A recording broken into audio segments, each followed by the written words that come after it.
how the wealthy never pay taxes, and why it's completely legal. In 2021, a group of journalists obtained something that had never been made public before: the actual tax returns of the 25 wealthiest people in America. Not estimates, not guesses, real numbers, real filings, real data. Here is what they found. Between 2014 and 2018, the combined wealth of those 25 people grew by $401 billion. 401,000, and on that $401 billion in new wealth, they paid $13.6 billion in federal taxes. That sounds like a lot of money until you do the math. $13.6 billion on $401 billion. That is a tax rate of 3.4%. The average American worker, someone making $45,000 a year, pays between 14% and 24%. A nurse, a teacher, a truck driver pays a higher percentage of their income in taxes than people whose wealth grew by hundreds of billions of dollars. And here is the part that most people never hear. None of this is illegal, not $1, not one transaction. Everything was fully reported, fully documented, reviewed by accountants, signed by lawyers, filed with the IRS. The wealthy are not cheating the system. They are using the system exactly the way it was designed to be used. Today I am going to show you exactly how they do it. 3 specific strategies, real names, real numbers, real documentation. By the end of this video, you will understand something that took most wealthy families decades and millions of dollars in legal fees to figure out. Let's go. Why income tax and wealth are different.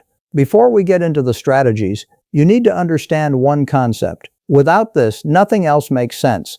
The difference between income and wealth. When you go to work, you trade your time for money. That money is called earned income. The government taxes earned income aggressively. Federal tax, state tax, Social Security, Medicare. By the time a middle-class American receives their paycheck, 25 to 35% has already been removed. Now here is where everything changes. When a wealthy person owns stocks, real estate, or a business, and that asset increases in value, that increase is not income. It is called unrealized capital gain. And unrealized capital gains are not taxed at all until the asset is sold. Let me show you what this means in practice. In 2017, Elon Musk owned approximately 20% of Tesla. Tesla stock that year was worth about $300 per share. By 2021, Tesla stock was worth about $1,200 per share. On paper, Musk's Tesla stake grew by roughly $150 billion. How much tax did he owe on that $150 billion? Zero, because he did not sell. He did not receive a paycheck. He did not collect a dividend. He simply held the stock. And under U.S. tax law, you do not owe taxes on an asset until you sell it and realize the gain. This single fact, this one difference between earned income and unrealized gains, is the foundation of every strategy I am about to show you. The wealthy build wealth through assets, not paychecks, because assets grow without triggering taxes.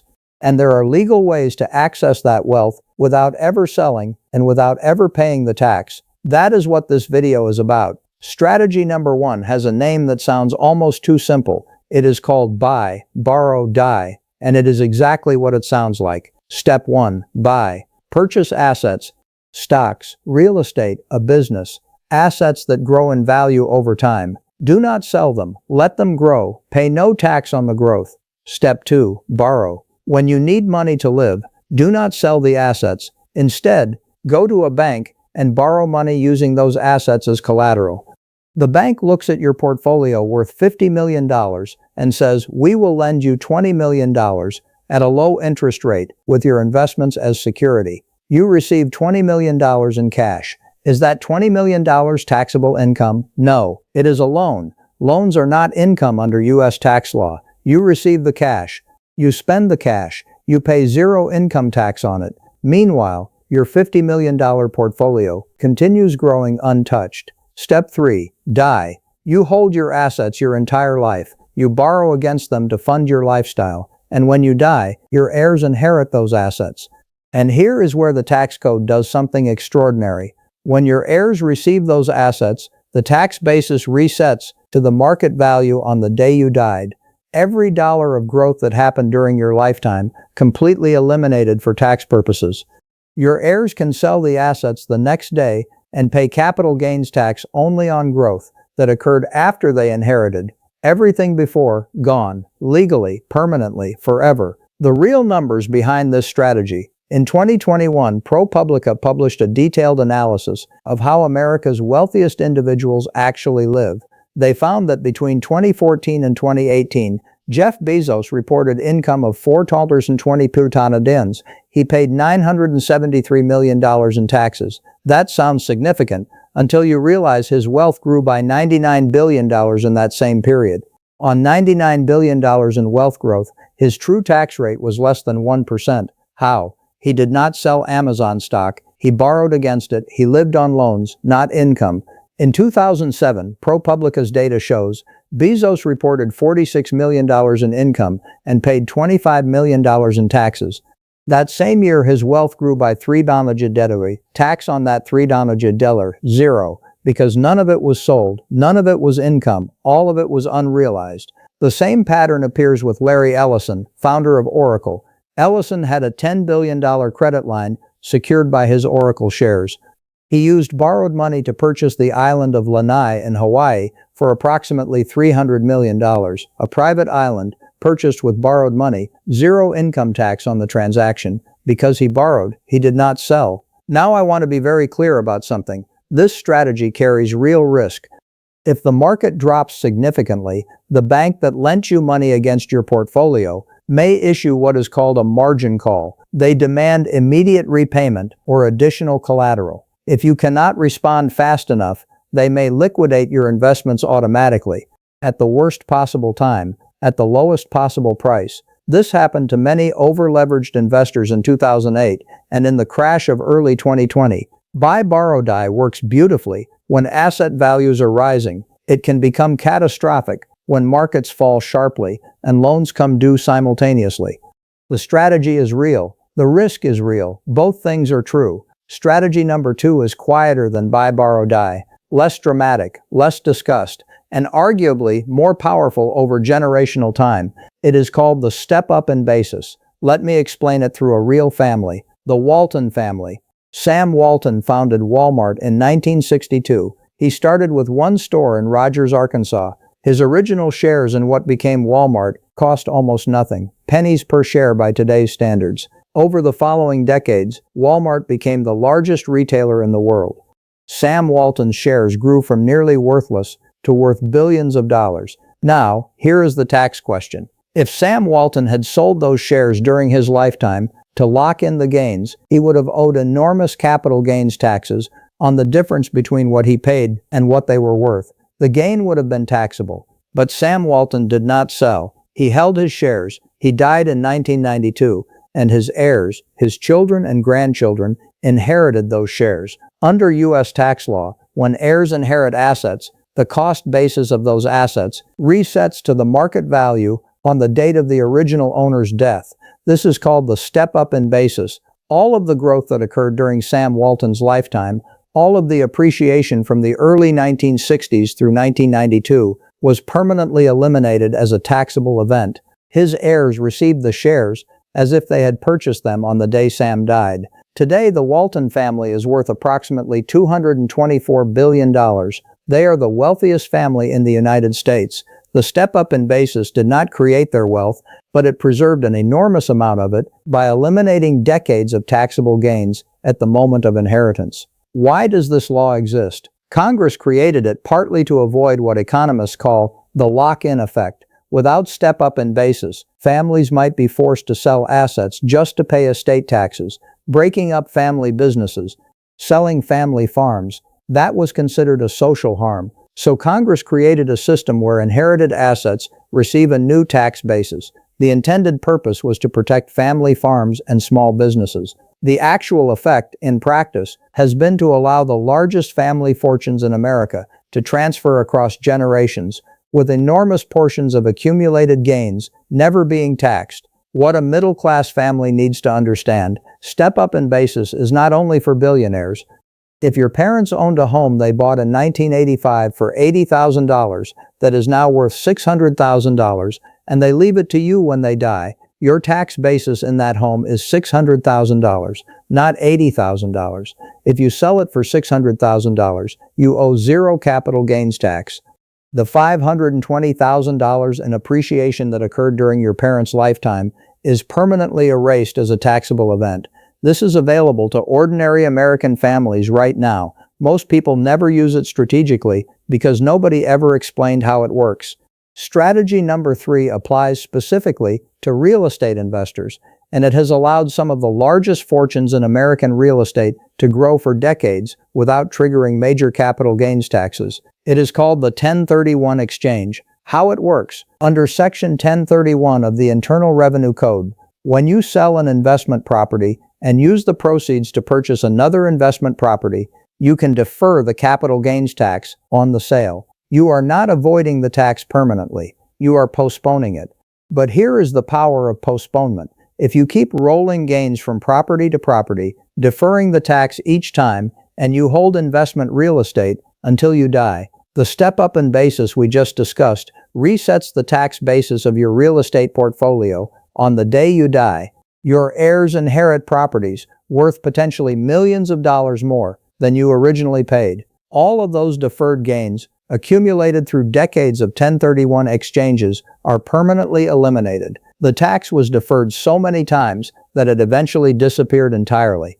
The documented reality. This is not a theory. This is standard practice among serious real estate investors. Large real estate portfolios in the United States, commercial buildings, apartment complexes, shopping centers, are routinely structured around 1031 exchanges specifically to defer taxes indefinitely, while continuing to acquire larger and more valuable properties. The investor grows wealthier with each exchange. The tax obligation grows on paper, but is never actually paid because the next exchange always defers it further.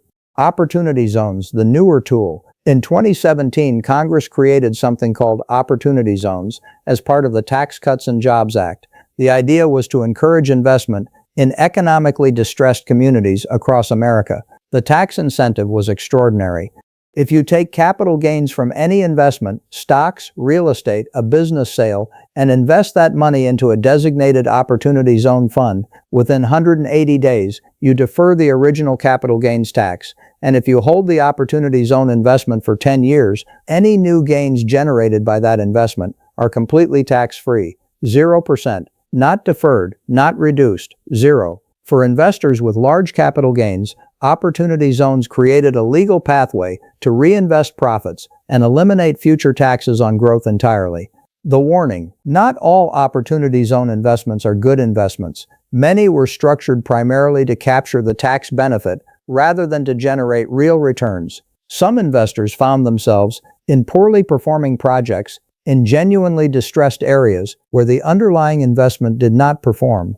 The tax benefit is real, but a bad investment with a tax benefit is still a bad investment. Qualified professional analysis of both the tax structure and the underlying investment quality is essential before using this strategy. In June 2021, an investigative outlet called ProPublica published what became one of the most discussed financial investigations in recent American history. They called it the secret IRS files. Someone had provided them with the actual tax return data of thousands of America's wealthiest individuals, covering more than 15 years of filings.